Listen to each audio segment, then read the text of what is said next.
ஆதன் news நேயர்களுக்கு வணக்கம். நான் உதயாஸ்ரீ. தலைப்புச் செய்திகளை காணலாம். தமிழகம் முழுவதும் இன்று தமிழ் புத்தாண்டு உற்சாக கொண்டாட்டம். குரோதி ஆண்டு முடிந்து விசுவாவசு ஆண்டு பிறந்தது. தமிழ் புத்தாண்டையொட்டி தமிழகம் முழுவதும் கோவில்களில் சிறப்பு வழிபாடு. காலை முதலே பொதுமக்கள் சுவாமி தரிசனம். தமிழகத்தின் வங்கக்கடல் பகுதியில் இன்று முதல் மீன்பிடி தடைக்காலம் அமல். 61 நாட்களுக்கு விசைப்படகுகள் மூலம் மீன்பிடிக்க முடியாது. சட்ட மாமேதை டாக்டர் அம்பேத்கரின் 135வது பிறந்த நாள் இன்று கொண்டாட்டம். மத்திய மற்றும் மாநில அரசுகள் சார்பில் சிறப்பு நிகழ்ச்சிகள்.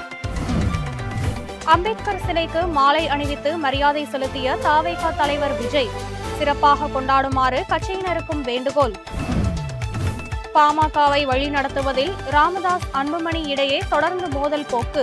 தொண்டர்கள் நிர்வாகிகள் குழப்பம். தமிழக பாஜக முன்னாள் தலைவர் அண்ணாமலை இமயமலை பயணம். கேதார்நாத் உள்ளிட்ட ஆன்மீக தலங்களை தரிசிக்க இருப்பதாக தகவல்.